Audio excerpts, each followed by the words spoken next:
AI 혁명이 세상을 바꾸고 있는데 그 심장은 정말 너무너무 뜨겁습니다. 근데 이 뜨거운 심장을 뜨거운 물로 식힌다니 좀 이상하게 들리죠? 오늘 바로 이 역설적이면서도 엄청난 혁신 기술, 그리고 이걸로 인해 데이터 센터의 미래가 어떻게 바뀔지 한번 제대로 파헤쳐 보겠습니다. 엔비디아 CEO가 이런 말을 했습니다.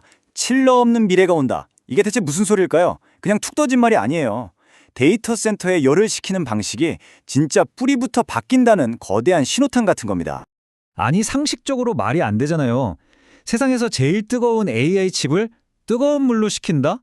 그런데 말이죠. 바로 이 황당하게 들리는 아이디어가 데이터 센터 운영에 판을 완전히 뒤집어 놓을 핵심이라는 겁니다. 도대체 무슨 원리일까요? 자, 그럼 이 역설을 한번 풀어보죠. 어떻게 뜨거운 물이 냉각의 주인공이 될 수 있었는지 그 기술의 핵심부터 한번 들여다보겠습니다. 자, 보세요. 왼쪽이 기존 방식, 오른쪽이 새로운 방식입니다. 왼쪽의 칠러는요, 쉽게 말해서 건물만한 거대한 에어컨, 아니 냉동고라고 보시면 돼요. 어마어마한 전기를 먹어가면서 물을 얼음장처럼 차갑게 만드는 거죠. 반면에 오른쪽의 드라이쿨러는 훨씬 간단해요. 마치 우리 자동차 라디에이터처럼 그냥 바깥 공기를 이용해서 물을 식히는 겁니다. 훨씬 효율적이겠죠? 바로 이 숫자, 섭씨 45도가 게임 체인저입니다. 이게 무슨 뜻이냐면요. 엔비디아가 아예 칩을 설계할 때부터 이 칩은 45도 정도의 미지근한 물로도 충분히 식힐 수 있어 라고 만든 거예요. 그러니까 굳이 칠러 같은 걸로 에너지를 낭비하면서 물을 막 10도, 15도로 만들 필요가 아예 없어져 버린 거죠.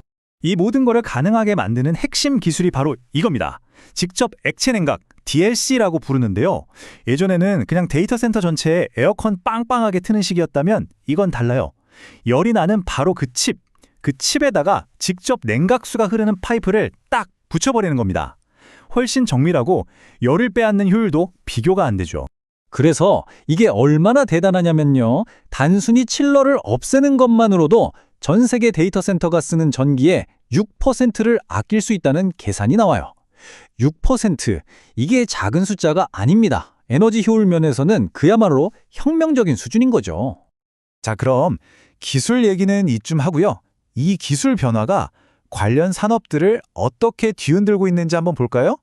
누군가에겐 정말 엄청난 위기지만 또 다른 누군가에겐 진짜 어마어마한 기회가 열리고 있거든요. 이 표를 보시면 그 변화가 한눈에 들어옵니다.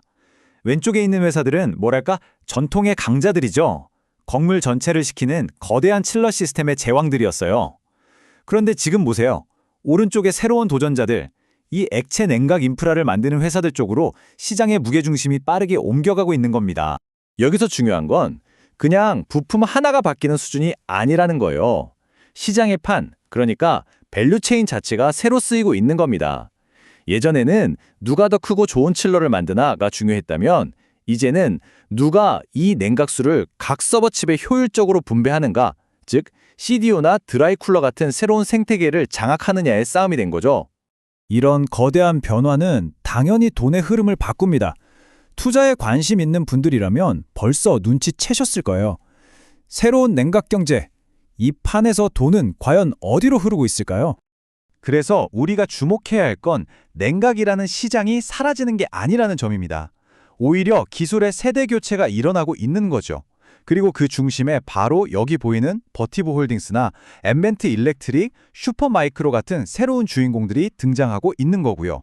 하지만 이야기는 여기서 끝나지 않습니다. 칠러 없는 미래는 도착점이 아니라 사실 냉각 기술 진화의 새로운 출발점에 불과하거든요. 지금 이 순간에도 기술은 계속 발전하고 있습니다. 물론 한 가지 짚고 넘어갈 게 있어요. 그렇다고 칠러가 완전히 박물관으로 사라지는 건 아닙니다. 데이터 센터는 안정성이 생명이잖아요. 그래서 아마 칠러는 만일의 사태에 대비하는 아주 중요한 백업 시스템 역할로 계속 남을 가능성이 높습니다. 그리고 이미 우리는 그 다음 혁신의 물결을 보고 있어요. 지금 이야기한 물을 쓰는 단상 냉각을 넘어서 냉매가 액체에서 기체로 변할 때 열을 확 뺏어가는 원리, 이걸 이용한 이상 냉각 기술도 있고요. 심지어는 아예 서버 컴퓨터 전체를 특수 액체에 푹 담가버리는 액침 냉각 방식까지 개발되고 있습니다. 정말 대단하죠? 자, 이렇게 보면 결국 마지막 질문은 이거인 것 같습니다. AI가 점점 더 괴물처럼 전기를 먹어치우고 있는데 결국 이 AI를 시키는 기술을 누가 잡느냐가 앞으로 10년의 기술 패권을 좌우하는 가장 중요한 싸움이 되지 않을까요? AI의 미래, 어쩌면 그 열쇠는 바로 이 냉각에 달려 있는지도 모릅니다.